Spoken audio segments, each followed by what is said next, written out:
예수님의 이름으로 간절히 기도드립니다. 아멘.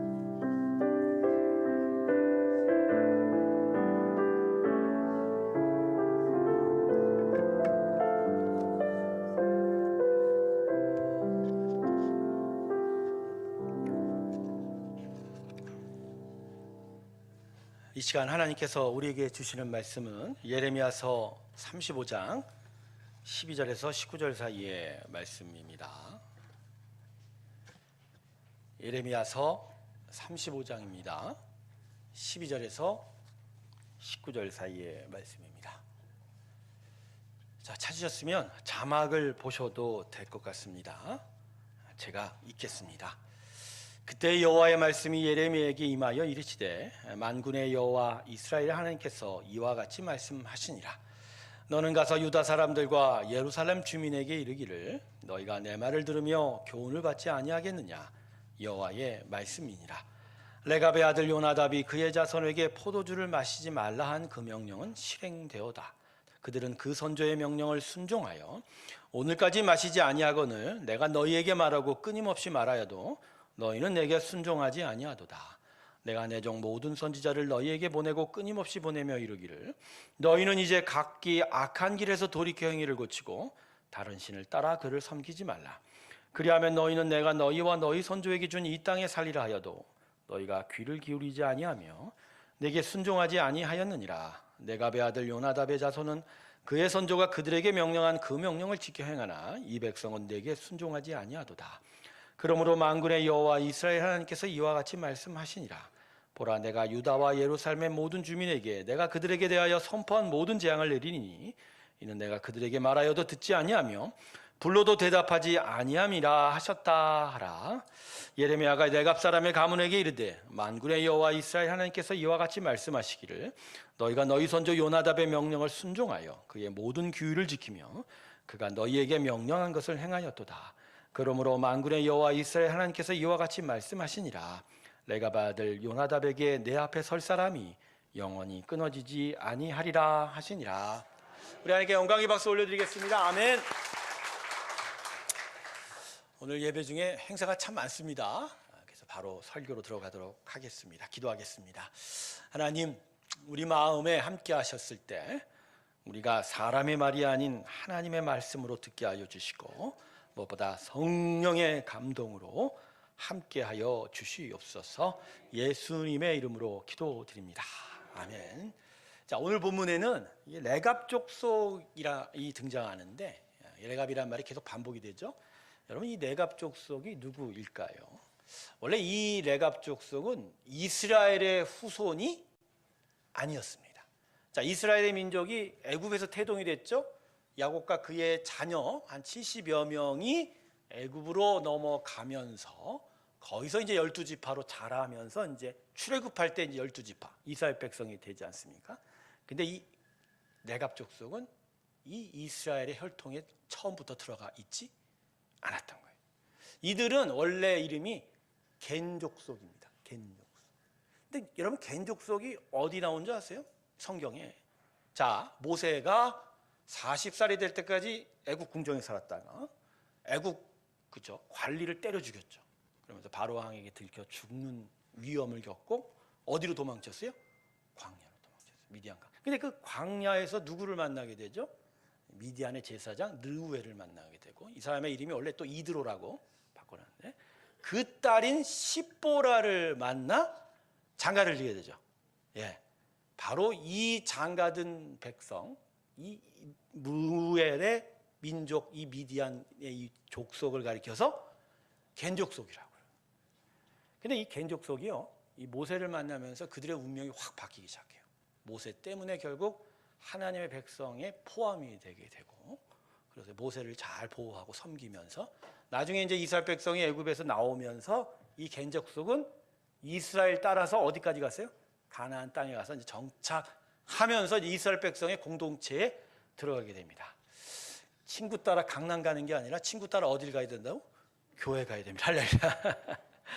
자, 그래서 이 겐 족속이 복을 받게 되는 건데, 그런데 이들이 성경에서 이름을 이제 알리게 된 건 이들 겐 족속 중에 요나답이라는 사람 때문이었어요. 요나답이 언제 등장하냐? 왕하 10장에 보면요, 아하방 다음에 정권이 무너져요. 그리고 나서 새로운 정권이 들어선 게 예후라는 사람이 있습니다. 엘리야 선지자가 예후한테 가서 기름을 부으라 이렇게 말씀해서 이제 예후가 되는데, 이 예후가 북이스라엘의 타락한 우상숭배의 그 죄를 개혁하고 사실 온전한 제사와 11조의 믿음의 삶을 세워갔던 종교개혁 운동을 일으키게 됩니다. 바로 이때 예후의 종교개혁 운동에 적극적으로 참여한 자가 누구냐? 요나답. 심지어는 이 바알 신당에 쳐들어가서 바알 선지자를 멸절시켰던 그런 담대한 용기가 가졌던 사람이 이 요나답이었어요. 그래서 이 요나답의 믿음으로 요나답 이후의 후손을 레갑 족속이라고 부르는 거예요. 근데 목사님, 요나답 조손이라 불러야지 왜 레갑입니까? 레갑이 누구냐면 요나답의 아버지예요. 근데 요나답이 그냥 믿음의 사람이 된 게 아니라 누구 영향을 받았다고? 아버지 레갑의 영향을 받아서, 그래서 레갑 족속이라고 이제 불려지게 됐습니다. 그런데 특이한 건 레갑 족속이 이 요나답 이후로 이스라엘 백성들 사회에서 매우 유별난 사람으로 기억이 되었다라는 것입니다. 이유가 뭐냐면 요나답이 죽을 때 자손들에게 남긴 유언 때문이었습니다. 자, 그 유언이요, 오늘 본문이 이제 12절부터 시작이 되는데 같은 장에 6절과 7절에 요나답의 유언이 기록되어 있어요. 자막 한번 볼까요? 자막, 말씀이 많네요. 제가 읽어드릴게요. 그들이 이르되 우리는 포도주를 마시지 아니하겠나. 네갑의 아들 우리 선조 요나답이 우리에게 명령하여 이르기를 너희와 너희 자손은 영원히 포도주를 마시지 말며 너희가 집도 짓지 말고 파종도 하지 말며 포도원을 소유하지도 말고 너희는 평생 동안 장막에 살아라. 그리하면 너희가 머물러 사는 땅에서 너희 생명이 길리라 하였으므로. 아멘. 쉽게 얘기하면 포도주 먹지 말고 성 안의 집에도 살지 말고 농토도 갖지 말고 광야에 나가 텐트 치고 양이나 소 길러서 살아라. 그러면 너희가 장수할 것이다. 복을 받을 것이다. 이렇게 얘기해요. 이해가 안 가죠? 물론 이제 좀 이따가 왜 이런 이야기를 했는지를 좀 밝혀드리는데, 사실 요나답의 후손들은 예후왕을 도와서 그 요나답이 종교개혁 운동에 적극적으로 참여한 공로가 있으니까, 아무래도 왕과 함께 운동을 했으니까 나름 자리를 지킬 수 있는 거죠. 어떤 위치를 가질 수 있어서 좀 부유하고 풍요로운 좀 안정적인 삶을 살 수도 있었는데, 이 요나답이 이런 유언을 하고 나니까 이들이 그의 삶을 편안하게 살 수가 없게 되죠. 결국 레갑 족속은 이 요나답의 유언을 순종했습니다. 그래서 그 이후로 성에 들어와 살지 않았어요. 성 바깥으로 나가 고정적인 집이 아니라 이동형 텐트에 살게 되고, 일체의 소유와 세상의 즐거움을 멀리하면서 광야에서 장막 짓는 척박한 삶을 살게 됐습니다. 그런데 이런 레갑 족속을 향해서 이스라엘 백성들이 질시와 조롱을 퍼붓게 되었습니다. 당시 이스라엘 백성들은 멸망의 시간표가 코앞에 다가온, 여러분 종말의 때 되면 죄악이 관영하게 되죠. 온 세상이 관영하게 되고, 하나님 모르는 자들은 극지의 쾌락을 쫓고 세상을 탐하게 되죠. 하나님의 백성이었던 이스라엘 백성들이 그 멸망의 시간표의 코앞에 왔을 때 하나님부터 점점 멀어져 있고, 아예 멀어져 있고 잃어버렸고, 단막과 쾌락, 세상의 단막과 쾌락에 빠져 있어서 이들이 이렇게 하는 행동을 이해를 못한 거예요. 오히려 지들만 잘났다고 거룩하다고 유난 떨고 잘난 체 하는 자들이라고 조롱을 하게 돼요. 야, 지들이 꼭 뭐 하나님의 백성이야? 지들만 하나님의 백성이야? 저렇게까지 해야 돼? 꼭 그렇게 해야 하나님의 거룩함을 드러낼 수 있을까? 이렇게 조롱하고 비아냥거렸다는 거죠. 하지만 레갑 족속은 이런 이스라엘 동족의 조롱과 비아냥에 아랑곳하지 않았습니다. 요나답의 유언을 끝까지 기억하고 순종했어요. 그래서 이들이 광야에 나가서 일체의 소유를 거부하고 장막 짓고 양과 모축을 하던 삶을 몇 년 동안 하신 줄 아십니까? 무려 200년 이상. 200년. 대단하죠? 유난 떠는 사람이라고 생각할 수도 있어요. 유난. 자, 여기서부터 이제 오늘 본문의 일이 기록이 되는데, 시작이 되는데, 이렇게 살던 레갑 족속에게 하나님께서 예레미야 선지를 통해서 엉뚱한 일을 시키세요. 진짜 엉뚱한. 하나님 어떤 계시를 받은 예레미야가 이 레갑 족속을 성전으로 불렀습니다. 근데 당시 이들이 광야에 있지는 않았어요. 왜냐하면 당시 이제 예레미야 말기니까 남유다 왕국이 이제 코앞에 멸망할 때여서 신바벨로니아 제국이 쳐들어왔어요. 그러다 보니까 그들의 공격에 광야에서 하면 쉽게 노출이 되고 공격받아 죽을 수밖에 없으니까 일시적으로 성 안에 들어와. 물론 성 안에 집이 아니라 텐트를 쳤다고 합니다. 그 안에서 이제 목숨을 이제 구걸하고 있는, 보호를 받으려고 들어와 있었던 상황이어서 쉽게 부르심에 응답할 수가 있었던 거죠. 그래서 이제 레갑 족속들이 선지자의 부름을 받고 성전 안으로 다 모였어요. 근데 성전 안에 모인 레갑 족속에게 선지자가 뭐라고 얘기하냐면, 내뜸 포도주 갖다 놓고, 야 니들 이 포도주 마셔, 이렇게 얘기한 거예요. 포도주 마셔. 앞뒤 전후 사정 얘기 안 하고 어떻게? 포도주 마셔. 당황이겠죠? 200년 이상을 먹지 말라고 했잖아요. 뭐 일단 상징적인 의미로 포도주 하면. 근데 선지자가, 그것도 존경받는 선지자가 갑자기 포도주 마시라고 하니까 이 사람들이 어쩔 줄을 몰랐던 거죠. 혹시 하나님께서 이들을 시험하신 거 아닌가? 그들의 마음에 그런 마음도 있었겠지만, 근데 사실은 시험한 게 아니고요. 이 일을 통해서 하나님께서 시청각 자료, 이스라엘 백성에게 보여주고 싶은 일들이 있었던 거예요. 어쨌든 예레미야 선지자의 이 엉뚱한 일에 이들은 결국 어떻게 했죠? 따르지 않았습니다. 그들은 요나답 자기의 선조의 말을 기억하면서 우리는 이걸 어길 수 없다. 포도주 못 먹겠다. 어떻게 보면 존경받는 선지자의 말을 조금이라도 들어줄 수 있을 건데 아랑곳하지 않고 자신의 선조의 말을 지키겠다. 200년 동안 지켜온 그들의 선조의 유언을 절대로 어길 수 없다. 이렇게 이야기합니다. 여러분, 이 레갑 족속이 도대체 이 유언이 뭐길래 이렇게 금과 옥조처럼 지켰을까요? 여러분, 사람이요, 어떤 말의 교훈의 의미와 가치를 깨달으면요, 그것을 지켜가는 힘이 커집니다. 그러나 그 가치와 의미를 잘 알지 못하면 금방 어기게 돼요. 그래서 아이들 교육할 때 부모들이 그냥 행동만 가르치는 게 아니라 이게 도대체 무슨 이유냐, 가치냐, 이걸 잘 가르쳐주면 아이들이 잘 따라가게 되거든요. 근데 그렇지 않고 뭐 이거 해라 저거 해라 그러면 부모의 눈앞에서는 잘하지만 나중엔 쉽게 돌아서거든요.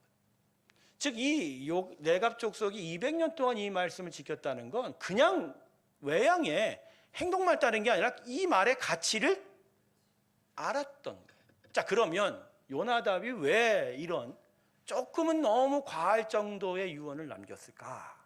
자, 아까도 얘기했지만 요나답이 종교개혁가였다고 했죠, 예후와. 근데 그 예후왕 시대에 가장 만연했던 우상이 뭐였냐면 바알 신앙이었어요. 바알. 근데 바알이 누구냐? 풍요의 신입니다. 풍요의 신. 그러니까 이제 모든 제사의 그 모든 소출의 공로는 누구한테 있다? 바알한테 있다. 그래서 이 바알 신당에 특별히 포도를 바쳤나 봐요. 그리고 이 포도는 당연히 뭐가 나와요? 즙이 흘러나오면 발효되면 뭐가? 와인이 되는 거니까. 그러니까 이 바알 신당에서 이루어지는 제사는 항상 뭐가 넘쳐요? 포도주가 넘치는. 그래서 거기서 제사를 드리고 포도주를 마시고 지나치니까 흥청망청하고 그러다 보면 어디까지 이르느냐? 당시의 모든 우상은 여사제들이 있어서 그들과 성행위를 합니다. 이걸 통해서 접신한다고 그러죠. 그래서 타락의 끝판왕의 제사가 이거. 그러니까 요나답은 이런 모습을 보면서 바알 신당을 깨트리고 이 제사들을 없애면서 깨달은 거예요. 즉 특별히 포도주가 일종의 상징. 야, 이게 타락의 도구구나. 이거 안 되는구나. 이게 잘못된 거구나. 특별히 이 포도주라는 게 이게 하나님의 선물이거든요. 선물. 자, 여러분, 가나안 땅을 뭐가 흐르는 땅이라고 그랬죠? 진짜 젖과 꿀이 흘러요? 여러분, 이러한 문학적인 수사의 표현은요, 그 땅이 기름져서 씨만 뿌리면 뭐가 낫는다 이런 의미가 절대로 아니에요. 그때도 그렇고 지금도 그렇지만 중동 지방입니다. 그래서 이스라엘 땅에 뭐 중간 이상의 사마리아나 세계에 이스라엘 평화가 있어요. 평야.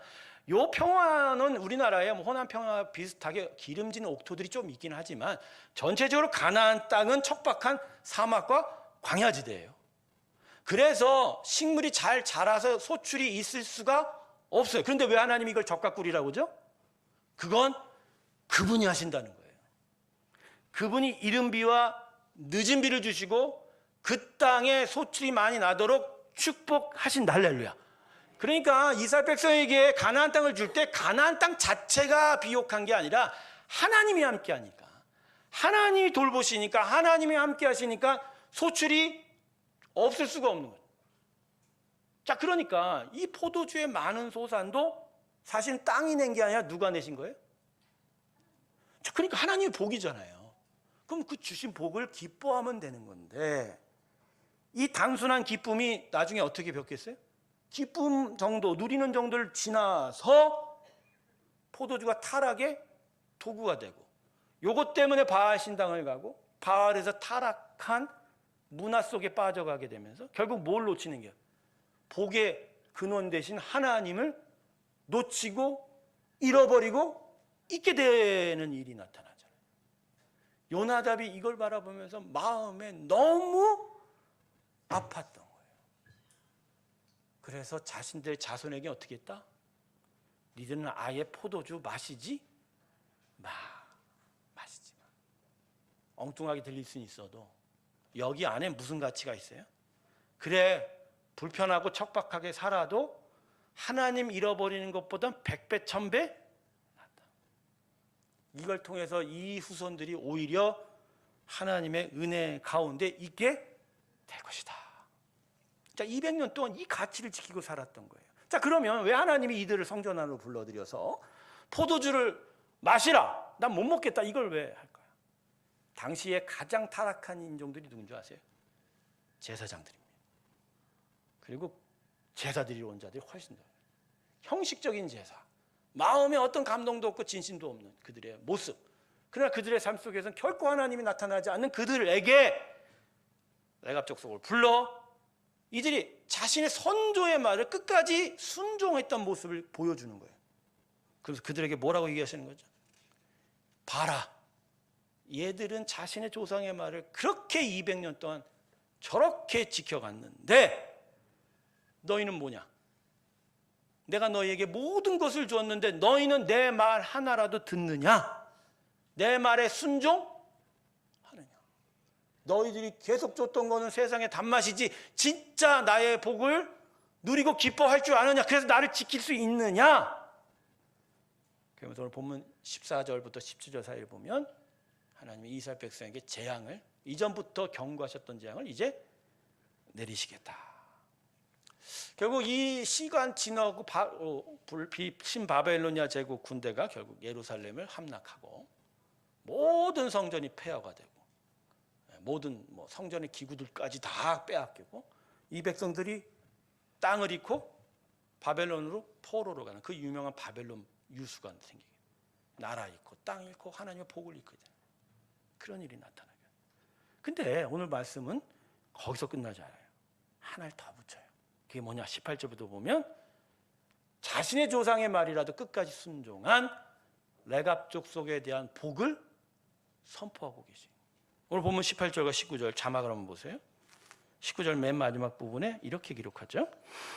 너희가 너희 선조 요나답의 명령을 순종하여 그의 모든 규율을 지키며 그가 너희에게 명령한 것을 행하였도다. 그러므로 만군의 여호와 이스라엘 하나님께서 이와 같이 말씀하시니 레갑의 아들 요나답에게 내 앞에 설 사람이 영원히 끊어지지 아니하리나. 아멘. 이들은 다르다. 이스라엘은 멸망당할 것이나 이들은 내 앞에 영원히 서리라. 복을 얻을 것이라. 사랑하는 성도 여러분, 오늘 본문의 레갑 족속의 이야기는 우리가 하나님을 잊고 잃어버리면서 세상의 단맛을 쫓는 것에 대한 하나님의 근심 어린 마음을 전하여 주고 계십니다. 그래서 오늘 하나님께서 주시는 메시지는 아주 심플해요. 간단해요. 세상의 단맛을 쫓는 삶은 하나님으로부터 멀어지게 된다. 하나님이 지으신 창조는 그리고 그들의 그 소사는 사실 사람을 향한 하나님의 복입니다. 그건 사람에게 주는 하나님의 기쁨인 거예요. 지금 이제 10월 마지막 단풍이 절정에 이르고 있죠. 혹시 단풍 구경 갔다 오신 분 계세요? 저도 어제 잠깐 봤어요. 너무너무 좋아요. 보면 뭐 우리 여기 수변공원에도 단풍 엄청 이쁘게 들었죠. 아침에 새벽 예배 오고 가면서 그걸 보면서 마음이, 하나님의 모든 창조물은 사실 특별히 당신의 형상 닮아 지은 사람을 향한 축복입니다. 얼마나 큰 축복. 심지어 포도주도 뭐죠? 축복이라니까요. 네, 맞다고 아직 대답하지 마시고.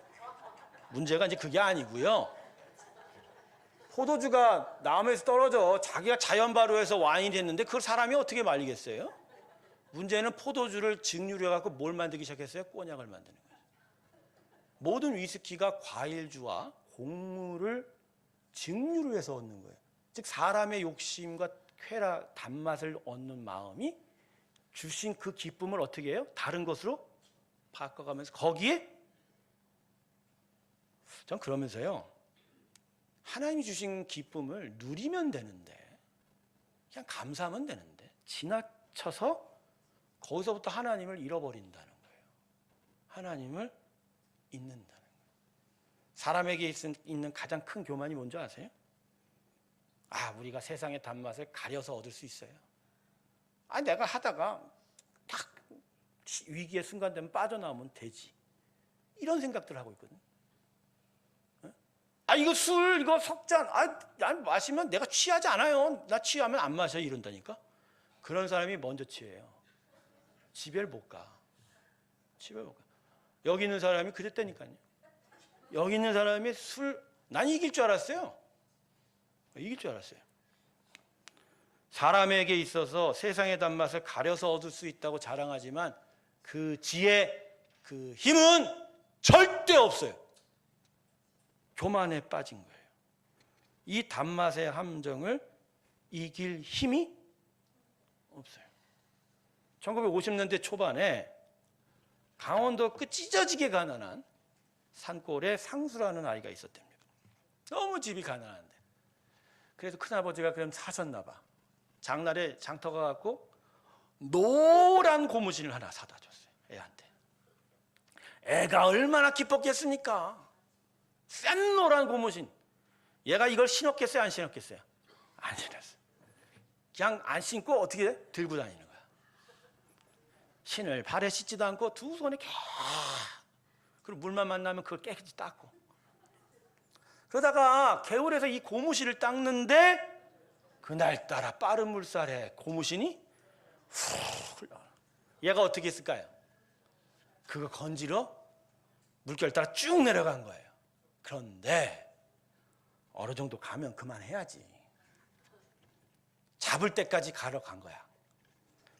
그래서 그만 집으로 더 이상 그러니까 집으로 가는 길을 잃어버리고 그날부터 30년 동안은 집에 돌아가지 못했다고. 제가 지어낸 얘기라고요? 그 유명한 KBS 이산가족 찾기 중에 유명한 예화입니다. 고무신 그거 뭐라고? 그거 찾으려다 집을 못 찾아. 다행히 이산가족 때문에 가족을 찾았어요. 근데 이미 어머니는 돌아가셨고 아버지는 치매로 자신을 알아보지도 못했다라는 그런 슬픈 이야기가 이 KBS 이산가족 예화집에 있어요. 고무신이 뭐라고요, 여러분? 난 이 예화를 보면서 사람이 뭔지에 대해서 봅니다. 지혜로운 것 같고 자제력 있는 것 같고 컨트롤할 수 있는 것 같지만 어떻다고요? 순간 고무신에 마음 팔려 집을 잃어버리는 존재가 누구라고요? 사람이다. 어쩌면 우리가 이렇게 사는 거 아닌가요, 인간이? 세상 단맛 가지려다 하나님의 아버지의 집을 잃어버린 존재들이 사람이다. 그 인생의 끝이 결국 뭐죠? 단맛 쫓다 인생의 쓴맛만 남는 건 아닌가. 여러분, 우리의 마음을 팔릴 수 있는 세상의 단맛은 우리에게서 하나님을 빼앗아 갑니다. 아담의 첫 번째 타락이 뭐 때문에 일어났죠? 뭘 먹었죠? 선악과의 단맛 쫓은 거예요. 물론 뭐 선악과 맛이 어떤지는 성경에 안 나타나 있지만 그 맛이 뭐죠? 사단이 와서 뭘 유혹했어요? 너 이거 먹어봐. 아주 달아. 왜? 너 하나님처럼 모든 것 다 볼 수 있어. 근데 사실 아담은 그 이전에 에덴 동산의 모든 것들을 소유한 진짜 참맛을 누리고 있는데 이 선악과 단맛에 눈 팔아버려. 결국 그 이후로 아담이 에덴 동산에 쫓겨나 그 이후로 사람은 하나님 품으로부터 멀어진 거 아닙니까? 자, 여리고성을 함락했던 이스라엘 백성들 하나님께서 전적으로 무너뜨리셨어요. 그들이 한 거라고는 함성 지른 것밖에 없어요. 믿음으로 도운 것밖에. 근데 그 모든 여리고성의 모든 금은보화와 가축까지도 다 어떻게 하라고 했어요? 하나님이 진멸하라 했죠. 근데 아간이라는 사람이 어떻게 했어요? 그걸 보다가 금은보화를 발견하고 그거 자기 거 삼으려고 그 금맛에 눈이 팔려 결국 나중에 아이성 공략시키지 못하고 하나님께 버려지게 되죠. 아간의 법. 아골 골짜기가 여기때 등장하죠. 아간이 아골 골짜기에 파묻히죠. 누가 던진 돌에? 이스라엘 백성이 던진 돌덩이. 버려진 사자의 시체에 고인 꿀로 인하여 삼손은 머리털이 깎이고 이방 신전에 기둥에 묶인 채 그들의 놀잇객감이 됩니다. 바알과 아사랴의 우상이 주는 단맛을 탐하던 이스라엘 백성들은 결국 성전을 잃어버리고 지금도 이스라엘 백성들은 하나님을 잃어버린 채 흩어져 살고 있지 않습니까? 그리고 예수님이 오셨건만 참된 인생의 맛이 우리 가운데 있건만 여전히 세상을 탐하는 이 땅의 모든 사람들은 지금도 하나님으로부터 멀어져 있게 됩니다. 사랑하는 성도 여러분, 우리는 지금 어디에 서 있습니까? 세상에 이 단맛 따라 저 상수처럼 고무신 따라 30년 동안 집에 못 갔던 것처럼 하나님으로부터 점점 멀어져 가고 있습니까? 아니면 이 하나님의 은혜의 참맛을 깨닫고 그것을 찾으며 하나님께로 다가서고 있는가? 우리 자신을 되돌아보십시오. 우리가 찾아야 될 인생의 단맛은 오직 하나님에게만 있습니다. 아멘. 기억하십시오. 우리 인생의 참된 유익이 되는 단맛은 하늘의 것으로 만져져요. 이미 이 땅은 썩었습니다. 나중에 그래서 종말이 오면 이 땅은 분자 단위로 다 해체가 됩니다. 왜 하나님이 당신이 그렇게 공들여 만든 창조 세상을 왜 분자 단위로 해체시키십니까? 죄악이 관영하여 이것을 다시 회복하기가 어렵다는 거죠. 그러나 하나님은 우리 영혼만큼은 살리시고 심지어 땅에 묻혀진 육체마저도 부활시키셔서 그리고 하나님의 새로운 새하늘과 새 땅에 진정한 복의 땅 다시 주셔서 놀랍도록 살게 하실 것. 할렐루야. 그래서 이 땅의 것이 우리를 살리지 못합니다. 단지 필요하니까 쓰는 거고 때로는 단풍처럼 기쁨도 얻는 것이고 때로는 우리 삶의 안전함과 편안함도 줄 것이지만 그럼에도 그것이 우리를 살리거나 우리를 하나님으로부터 가까이 가게 하지 못한다는 거예요. 그래서 오히려 바울은 골로새서에서 이렇게 얘기합니다. 위의 것을 찾으라. 골로새서 3장 자막 볼까요? 그러므로 너희가 그리스도와 함께 다시 살리심을 받았으면 뭘 찾으라고요? 거기는 그리스도께서 하나님 우편에 앉아 계셨느니라. 위의 것을 생각하고 땅의 것을 생각하지. 여러분, 땅의 문화가 아무것도 아니다, 무시하라, 이런 분리주의적인 게 아닌 거예요. 하나님의 세계관은 통합적입니다. 분리가 없고 하나입니다. 육체와 영혼도 함께요. 하나님과 사람도 함께요. 자연과 우리의 믿음도 하나입니다. 중요한 건 중심이 따로 있고 우선순위가 따로 있고 무엇이 더 중요하고 그것을 따라갈 때 그것들이 우리에게 기쁨을 줘가는 거예요. 교회는 성도들에게 세상을 무시하라 가르친 적 단 한 차례도 없어요. 복음은 우리에게 세상을 무시하라 하지 않습니다. 그러나 중심이 있고 먼저 찾을 것이 있다고 얘기하고 살릴 것이 따로 있고 누릴 것이 따로 있다고 얘기할 뿐입니다. 사랑하는 성도 여러분, 오늘 다시 배우십시오. 이 타락한 세상에 결국 우리를 살릴 건 위의 겁니다. 하나님의 은혜요 그분의 사랑입니다. 다만 이 땅에서 살아가기에 땅의 소출도 써야 하고 사람과의 만남도 필요하고 자연 문화도 즐길 줄 알아야 합니다만 그게 우리를 하나님으로부터 멀어지게 하면 돼요 안 돼요? 그게 바로 오늘 요나답의 유언의 의미이고 이것을 하나님이 우리에게 소개시켜줘서 하나님 앞으로 나아가게 하는 말씀의 교훈이게 되는 거죠. 사람은 눈이 약해요. 뭐가 약하다고요? 눈이 약해요. 보이는 것마다 다 즐기려고. 근데 눈에 따라 뭐가 나가요? 마음이 따라 나가요. 그래서 신앙의 삶은요, 육체의 눈을 이기는 힘을 기르게 합니다. 그때 우리에게 필요한 게 뭐죠? 육체의 눈과 내 마음에 이어지는 끈을 잘라버리는 거예요. 보고 기뻐할 줄 알되 내 마음은 어디에 연결돼야 돼요? 하나님의 말씀과 그분의 은혜를 붙들어 흔들리지 않는 편안함이 있길 주님의 축원하. 침대 선전인데 그 카피를 읽으면 읽을수록 성경의 가치가 거의 보고 흔들리지 않는 뭐라고요?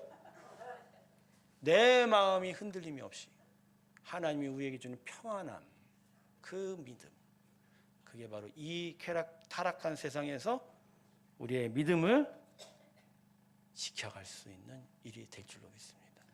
저는 오늘 여러분에게 술 마시지 말라, 담배 피지 말라, 세상의 단맛 쫓아가지 말라고 하는 그냥 단순한 명령을 가르치고 싶지는 않습니다. 그게 우리를 바꾸지 않아요. 중요한 건 우리의 마음의 중심, 내가 무엇을 따라가느냐. 내년의 표가 뭐죠? 순종입니다. 근데 여러분 순종에 대해서 어떤 의미가 있어요? 그냥 앞에서 말하면 가타부타 다 따라가야 돼? 여러분 순종은 사랑을 동반합니다. 저들이 나를 사랑함으로 나의 말을 지키리라. 할렐루야. 요한복음에 예수님께서 말씀하신 순종은 그래서 사랑과 함께합니다. 그리고 내년은 우리가 무엇을 또 찾아야 돼요? 하나님의 사랑을 회복하는 거예요. 그래서 그분이 너무 좋고 그분이 너무 사랑스러워. 그래서 그분께 마음을 드리면 그분이 하신 말씀대로 그냥 자연스럽게 살아가는 거예요. 그러다 보면 하나님 이 땅에 우리가 쓰기 원하는 복도 누리는 것이고, 그러나 우리의 영혼이 살아 영원한 천국까지도 소유하게 되는 귀한 은혜의 길이 우리 앞에 있게 될 줄로 믿습니다. 마지막 말씀을 맺겠습니다. 단맛의 마음 뺏기지 마세요. 세상의 단맛은 첫맛이 다나 끝은 씁니다. 그러나 하나님의 은혜는 처음엔 불편해요. 그러나 그 끝은 이 세상 어떤 것도 줄 수 없는 단맛인 것을 기억하면서 우리의 믿음의 길에 이 귀한 세상의 단맛이 아닌 참된 하나님의 맛의 은혜가 있기를 주님의 이름으로 축원합니다. 기도하겠습니다. 아버지, 눈 따라 살지 말게 하시고, 그러나 우리 마음에 주신 은혜 따라 살게 하시고, 무엇보다 주신 믿음의 은혜 마음에서 지켜가게 하여 주시옵소서. 거센 물결 따라 흘러가는 노란 고무신 찾던 상수가 아니라 하나님의 은혜, 그 말씀, 그 감동, 그 참된 맛을 쫓아 주께로 나아가는 믿음의 귀한 자녀 되게 하여 주시옵소서. 감사드리며 예수님의 이름으로 기도드립니다. 우리 다 같이 436장 함께 찬송 부르겠습니다.